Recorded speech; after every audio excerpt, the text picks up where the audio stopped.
Consumíamos droga mucho antes de ser humanos. Mike Jay.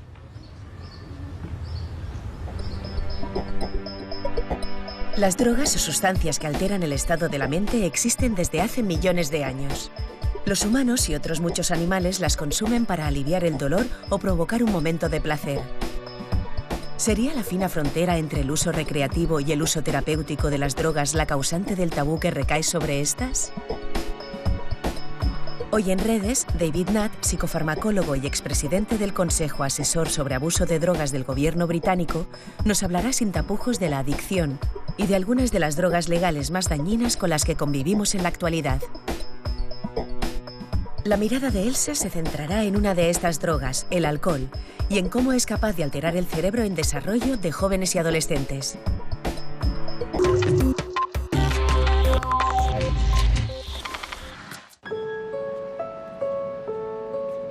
Bueno, es el mundo que nos hemos encontrado, ¿no? Y resulta que cuando uno quiere profundizar sobre temas como las drogas o el suicidio, para tomar un ejemplo todavía peor, algunos rayan los temas tabú. Casi se pueden tratar en los medios, pero en términos muy generales, sin profundizar. Y lo que vamos a intentar hoy es profundizar en el tema de las drogas, ¿no? Vamos a intentar aprovechar que tenemos con nosotros a David Nutt. Él fue presidente de una cosa que llamaban Scientific Committee on Drugs, y era el que tenía que vigilar en Gran Bretaña sobre qué cosas del mundo de las drogas tenían que cambiarse, tenían que actualizarse o cuáles había que rechazar, ¿no? David, es un privilegio tenerte aquí. Gracias. Y estoy convencido de que nuestros telespectadores lo van a disfrutar muchísimo. Mi pregunta es muy fácil, demasiado fácil, diría. A ver, ¿se pueden curar las adicciones, las toxicomanías, o no se pueden curar? Bueno, la adicción a las drogas no es una entidad única. Sí. Algunos desarrollan la adicción porque son más vulnerables al placer. Otros pueden convertirse en adictos porque no tienen autocontrol.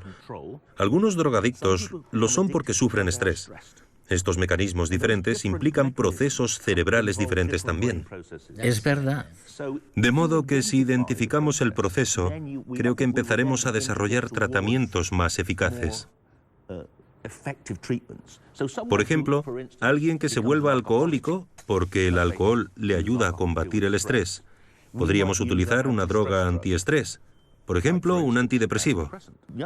Sabemos que hay hombres jóvenes, sobre todo, que padecen ansiedad por razones sociales que a menudo recurren al alcohol para hacer frente a su ansiedad y se vuelven alcohólicos. Si tratas la ansiedad con un inhibidor selectivo de la recaptación de serotonina, como por ejemplo el Prozac, puedes reducir el alcoholismo. Es una forma de enfocar el problema. Y para aquellos que son muy impulsivos, la mayoría sufren de déficit de atención con hiperactividad, TDAH, utilizaríamos estimulantes para tratarlos porque les ayuda a pensar con mayor claridad. Así que si conseguimos tratar el trastorno, evitamos que consuman drogas. Otro ejemplo, muchos músicos famosos o estrellas de cine consumen drogas como la heroína porque les ayuda a superar la tremenda tensión que conlleva sus vidas. Y estos casos son más complicados porque cuando uno se engancha a la heroína, se da cuenta de que estar enganchado a la heroína es una experiencia distinta a todas las demás. Esto es. Y cambiar eso es delicado. A veces solo se trata de utilizar tratamientos alternativos. Tenemos que recurrir a drogas como la diprenorfina o la metadona para que la gente deje de inyectarse, porque el peligro real de la heroína está en su uso inyectado. Por eso mueren. Fallecen porque dejan de respirar o mueren de sida o de hepatitis. La heroína, si se fuma, es mucho menos mortal. Hay dos razones que explican el consumo de drogas: experimentar placer o aliviar dolor. Si el cerebro está programado para buscar placer y evitar el dolor, no es de extrañar que las drogas formen parte de la historia evolutiva del ser humano. De hecho, podríamos decir que las consumíamos antes de ser humanos. ¿De dónde vienen las drogas? Hace millones de años, algunos hongos y plantas desarrollaron la capacidad de fabricar venenos dirigidos a alterar el comportamiento de sus depredadores, insectos y otros pequeños animales. Esas moléculas neurotóxicas imitaban las sustancias propias del cerebro de los animales, cada vez con mayor precisión. Con el tiempo, muchos animales acabaron no solo por tolerar esos productos, sino por experimentar placer al consumirlos. El ser humano no fue una excepción y consiguió además maximizar el efecto de las drogas creando nuevas formas de consumo.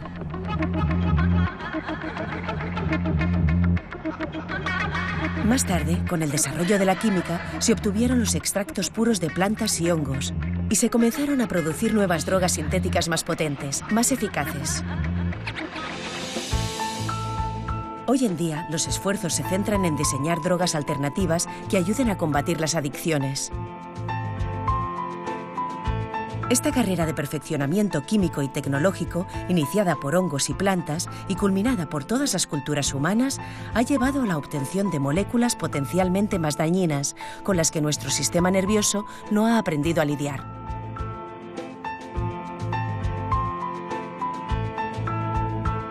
Sabemos cómo aparecieron las drogas, sabemos por qué las consumimos. Ahora debería ser más fácil aprender, gracias a la ciencia, a minimizar sus daños y a disfrutar más de sus beneficios cuando los haya.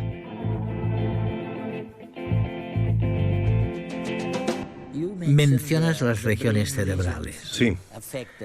Afectadas estas regiones por la adicción a las drogas. ¿Cuáles se ven afectadas y cómo se ven afectadas? ¿Qué le ocurre a nuestro cerebro? Todas las drogas que consumimos actúan sobre las sustancias químicas que ya están en nuestro cerebro. Así, la heroína imita las endorfinas, que son analgésicos naturales. El cannabis imita la anandamida, compuesto químico natural del cerebro. La cocaína libera dopamina. En suma, todas las drogas actúan sobre los sistemas cerebrales habituales. Estos sistemas cerebrales regulan funciones importantes. Algunos regulan la atención. Los más críticos desde el punto de vista de las adicciones son los sistemas mediadores del afecto. Del afecto. Lo que quiero decir es que si la gente me dice, no me puedo imaginar cómo se siente un drogadicto, yo les contesto, ¿seguro que has tenido alguna adicción en tu vida? Ellos replican, no. Y les digo, ¿has estado enamorado? Es una adicción. Sí, y contestan, claro. Cuando la gente está enamorada suele hacer lo que hacen los drogadictos. Son capaces de recorrer miles de kilómetros para conseguirle lo que más desea la persona que quiere. Lo aguantarán todo. Aguantarán los problemas diarios a cambio de estar enamorados. Por eso creo que muchas toxicomanías tienen que ver con ese proceso, un proceso natural por el que los seres humanos se vinculan entre ellos. Y en este caso se vinculan a determinados compuestos químicos en lugar de a otros humanos. Es increíble, ¿no? Así que cuando nos preguntamos por qué la gente consume drogas, hacen algo natural. ¿Por qué toman drogas? Lo que hacen es cambiar los mecanismos naturales de su cerebro. El problema de las drogas es que son tan potentes que los mecanismos naturales ya no parecen tan buenos como antes de tomarlas.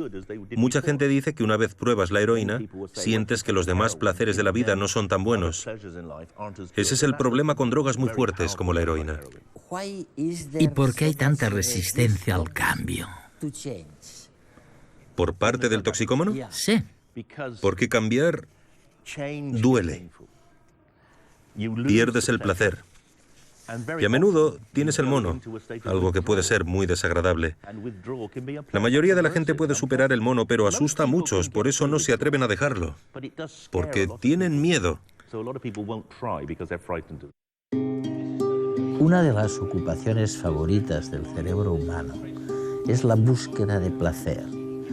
Algunas personas en esa búsqueda se vuelven adictos a las experiencias placenteras.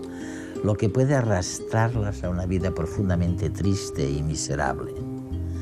La adicción a las drogas es una de las adicciones más comunes y se diferencia de otras, como el juego o la comida, por ciertas características como el síndrome físico de la abstinencia. Hay adictos con alguna carencia particular en la química de su cerebro, la cual compensan, me refiero a esa carencia, con una determinada droga. Por ejemplo, se sabe que alteraciones en los niveles de endorfinas y sus receptores son un factor de riesgo para la adicción a la heroína, al alcohol y a la cocaína. Otro tipo de adictos lo son a distintas drogas y actividades, una tras otra sucesivamente, y es esto lo que se considera como una personalidad adictiva. Al leer tu libro, es obvio que el lector, cuanto menos, se sentirá sorprendido. Descubrirá que el alcohol y el tabaco son drogas muy importantes, aunque no se tenga esta sensación en la calle. Ahora bien, el gobierno ha prohibido el tabaco en lugares públicos, cosa que no ha sucedido todavía con el alcohol. Pero todavía dejamos que la gente fume. En cuanto al tabaco, avanzaremos cuando hagamos como Australia, es decir, imponer paquetes lisos, paquetes de cigarrillos lisos. ¿Qué quieres decir con Solo eso? tendrás un paquete marrón liso. Suprimamos la publicidad de los cigarrillos. También creo que los cigarrillos electrónicos reducirán considerablemente los daños. Los suecos tienen políticas muy buenas sobre el tabaco y el alcohol. Creo que deberíamos seguir su ejemplo. ¿Ah, sí? Tienen una cosa que llaman snus. Se trata de un tabaco sin humo, un tabaco que se coloca debajo del labio superior y es 20 veces más seguro que fumar. Los suecos tienen el índice más bajo de cáncer de pulmón de Europa porque la gente no fuma tabaco sino snus. Ah, sí. Es muy inteligente, pero no tenemos snus en España ni en Inglaterra. ¿Por qué? Pues porque la Unión Europea no lo permitiría. ¿Y por qué? Por razones comerciales, ya que todavía subvencionamos la producción y venta de tabaco. ¿Y qué pasa con la otra droga? ¿Con el alcohol? Bueno, de nuevo los suecos tienen una política muy sensata respecto al alcohol. El alcohol más fuerte, las bebidas con más de 3% de alcohol, las cervezas, vinos o licores, solo se venden en tiendas reguladas y no están abiertas todo el día. En mi país, sin embargo, el alcohol se ha convertido actualmente en un alimento más en lugar de ser un lujo. La mayoría de la gente compra alcohol cuando va al supermercado. En Suecia, tienes que esforzarte para comprar alcohol. Tienes que tomar esa decisión tú mismo. Voy a ir a una tienda especializada y esa tienda solo está abierta los sábados de 9 a 5. Por eso en Suecia la gente bebe la mitad de lo que se bebe en el Reino Unido en términos de consumo anual de alcohol, pero sufren un tercio de los problemas derivados del alcohol. Porque el daño que este provoca no es lineal y aunque solo reduzcas el consumo a la mitad, los daños se reducen a mucho más de la mitad. Hay algo que leí en tu libro y que no he acabado de entender. Es algo como, no sé si lo pronuncio bien, mío. Ah, miau, miau. Sí, miau, miau. La metilmecatinona o mefedrona. ¿Y eso qué es? Bueno, es una palabra del argot para designar la mefedrona o metilmetcatinona, un nuevo estimulante no muy fuerte, como una cocaína más floja. Se volvió muy popular aquí en el Reino Unido hace 3 años porque era legal y se vendía fácilmente en Internet.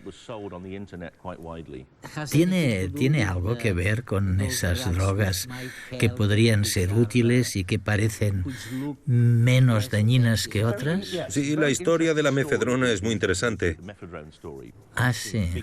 Porque se desarrolló en un programa de tratamiento de las adicciones, pero como los jóvenes la empezaron a utilizar, se prohibió.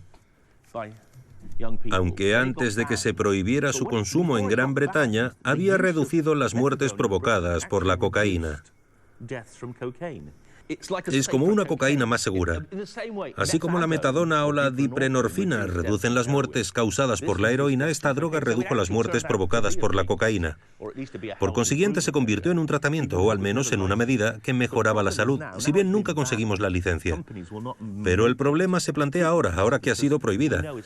Las empresas farmacéuticas no van a producirla como tratamiento, ya que sabemos que cuando se ilegaliza una droga, las empresas se desentienden porque la ley les impone unos costes añadidos que hacen que ya no les resulte rentable. David, ¿qué debería decir a mis...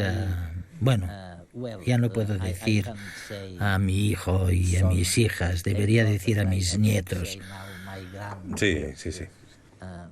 Pero ¿qué puedo decirles para ayudarles a mantenerse alejados de las drogas? Es una pregunta muy importante. Lo primero que yo les diría es que lean el libro, ¿de acuerdo? Sí. Porque ha sido pensado para que cualquier persona mayor de 11 años pueda entenderlo.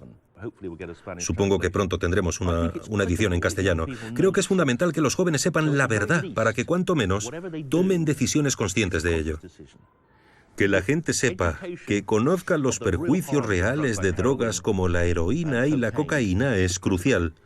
Pero la mayoría de nuestros hijos y nietos, la mayoría, se van a ver más perjudicados por el alcohol y el tabaco. También tienen que saberlo desde muy pequeños. Entre los consejos que David Nutt da a los padres sobre cómo abordar las drogas con los hijos, me quedo con dos muy valiosos.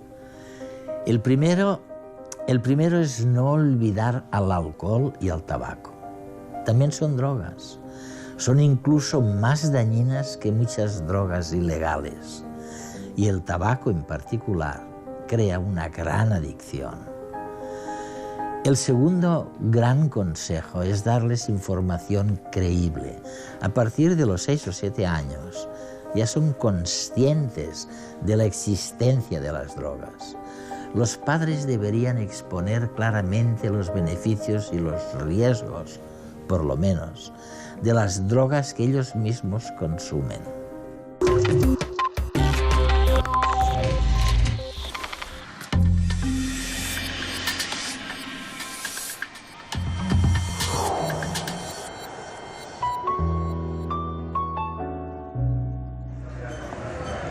En 1863, el químico francés Angelo Mariani fabrica un vino que mezcla con planta de coca, que si gustó a la gente, no solo figuras literarias como Julio Verne, Alejandro Dumas o Arthur Conan Doyle se declaraban aficionados, sino que el mismísimo Papa León XIII le dio una medalla para agradecerle su magnífica bebida. Y es que desde siempre los humanos hemos consumido sustancias para alterar nuestro estado de ánimo, hierbas y brebajes que cambian nuestra percepción de lo que nos rodea o simplemente que nos hacen sentir mejor, más desinhibidos, más atrevidos, más fuertes. Dividimos por costumbre estas sustancias entre blandas y duras, pero una droga, la que sea, no tiene el mismo efecto en todas las personas. Depende de la situación y del grado de desarrollo de cada persona. Así que, ¿por qué no consideramos, sobre todo, si sabemos, si somos capaces de tomar estas drogas de una forma controlada y segura? Vamos a ver el caso concreto de una parte de la población, la de los adolescentes y jóvenes, que según los estudios y las encuestas consumen cada día más drogas de todo tipo. Hoy vamos a poner negro sobre blanco una serie de datos para que cada uno pueda sacar sus propias conclusiones. En Europa lideramos el consumo de alcohol en el mundo y en España vemos normal consumir alcohol en nuestro tiempo de ocio.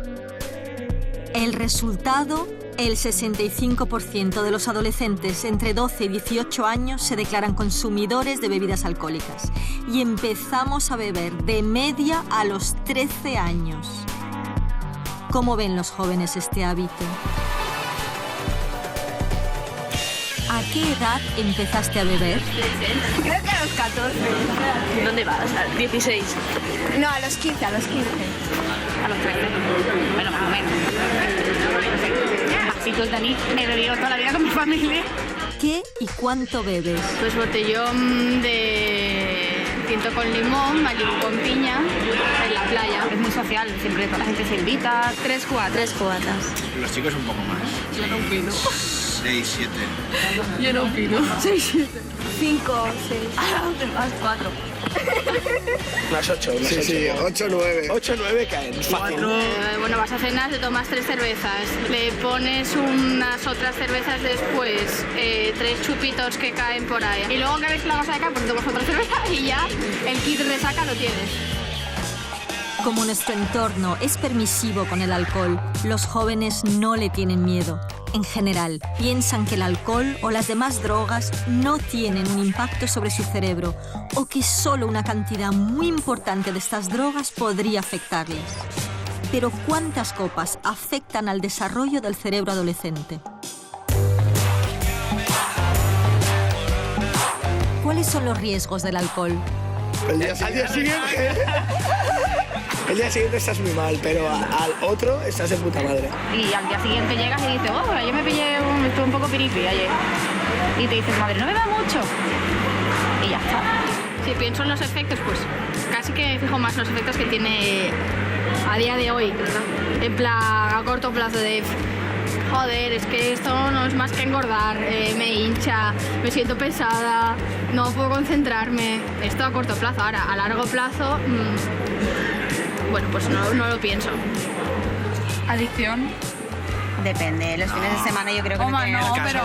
En el caso de la gente joven que solo vive el fin de semana, yo creo que No. Pero lo malo de beber no es solo encontrarse mal un rato, vomitar, meterse en líos o peleas. La respuesta de los científicos es contundente. Si tomas varias copas seguidas, 1 o 2 veces al mes, el impacto del alcohol en el cerebro en desarrollo es significativo. ¿Y por qué? Porque hasta los 22 o 23 años el cerebro todavía está en desarrollo. ¿Lo sabías? Esta vendría a ser la diferencia entre un cerebro maduro y un cerebro joven.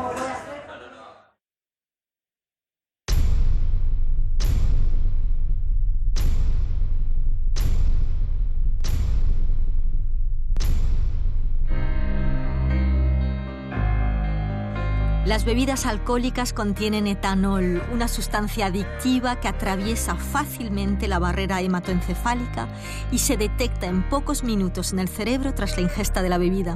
Su efecto es múltiple. Ralentiza el funcionamiento de la corteza cerebral que trabaja la información de los sentidos y el sistema nervioso central, lo que nos desinhibe, pero también nos dificulta hablar, movernos y pensar. Además, afecta los lóbulos frontales, el hipocampo, relacionado con los recuerdos y la memoria, el cerebelo, fundamental para la coordinación, así como el hipotálamo y la médula, encargada de mantener las funciones automáticas del cuerpo. Lo que aún está por comprender es hasta qué punto muchos de estos efectos pueden ser irreversibles. ¿Te arriesgas? En un estudio que comparaba los escáneres cerebrales de jóvenes que bebían de forma habitual y los que no, la doctora Susan Tupper detectó las siguientes diferencias.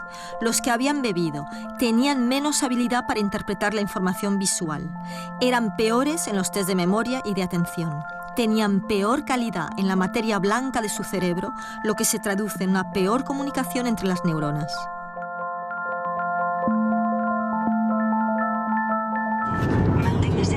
Los adolescentes tienen suficiente información y alternativas de ocio para poder decidir libremente qué hacen en este contexto social y económico claramente sesgado hacia el consumo de alcohol. Vamos a ver una de las iniciativas que propone para el ocio juvenil el Centro Cultural Imagina en Alcobendas.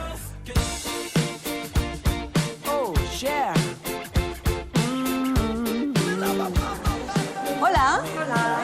Mira, pues bueno, Imagina tu Noche como tal lleva desde el 2008. Pues queríamos dar una alternativa de ocio nocturno saludable. Damos vales descuento para cosas que ya hay en la calle de ocio saludable, porque no hay alcohol, no hay drogas. Sí. Entonces pues damos vales para el cine, para la bolera, para el teatro alternativo. Son ellos los que nos proponen las actividades, sí. ¿Sabes? Como que sí que a los jóvenes esa parte creativa que comentas, que la tienen súper rica en este proceso evolutivo, nosotros la cogemos, son ellos los que nos lo proponen, las más votadas las tenemos que hacer. Tiene que ser un ocio que no se consuma alcohol, tienen que ser actividades que se puedan hacer por la noche, porque sí que vemos que lo que ellos buscan es el tener relaciones interpersonales, el tener una relación entre chicos y chicas, lo mismo que encuentran en la discoteca, pero sin necesidad del vaso. Sí, que es una etapa en la que hacer amigos es muy importante. Eso es. Y aquí lográis hacer amigos. Sí.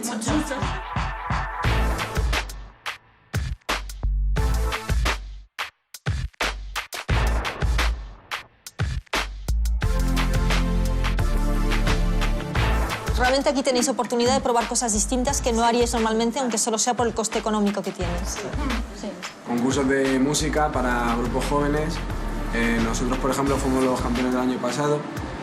Y bueno, fue una oportunidad para llegar a más, porque al ganarlo conseguíamos clasificatorias para un festival de bastante calibre. ¿Pensáis que hay presiones para hacer lo que hace todo el mundo y botellón, básicamente? Sí, lo normal es hacer botellón. El que no lo hace es el raro. Entonces como que te sientes un poco presionado socialmente y dices, bueno, voy a hacerlo, así me incorporo y me siento integrado. Me gusta mucho esa idea, porque no necesariamente te tienen que decir, eres rarito. Es que si no lo haces, tú mismo... Ya te sientes. Ya no sabes qué hacer con esa gente. Es lo único que se promociona aquí, o sea, por ejemplo, en los medios de comunicación, de canales así en plan dirigidos a la juventud y demás, fiesta en tal sitio, fiesta en tal otro, y bebida no sé qué, y bebida no sé cuántos. O sea, que no se promociona otros tipos de ocio, siempre es el mismo. Entonces es un poco difícil salir de ahí. ¿Algo de voluntariado se hace también desde aquí? ¿Se organiza algo? Bueno, realmente en Imagina lo que hacen es que imparten un curso de monitor a tiempo libre, y entonces a través de ese curso muchas veces te dan a conocer todo el tema del voluntariado, y en las asociaciones de Alcobendas, que las hay infantiles, juveniles, y muchos estamos en asociaciones haciendo un voluntariado.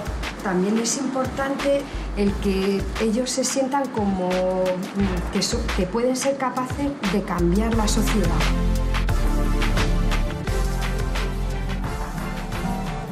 Estoy pensando en que... venga, con dos cojones.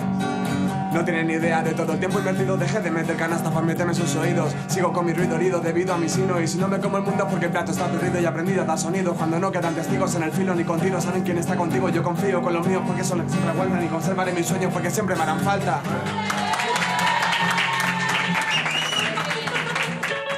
Las sociedades mediterráneas, gregarias por excelencia, suelen poner casi todo el énfasis de la vida del joven en las relaciones sociales, con sus correspondientes hábitos de consumo. ¿Por qué no les facilitamos, de verdad, otras formas de expresión y de experiencias vitales, como el desarrollo de aficiones, los trabajos sociales en la comunidad y poder compartir tiempo con personas de entornos sociales y edades distintas a las del joven? No es magia. Es inteligencia emocional.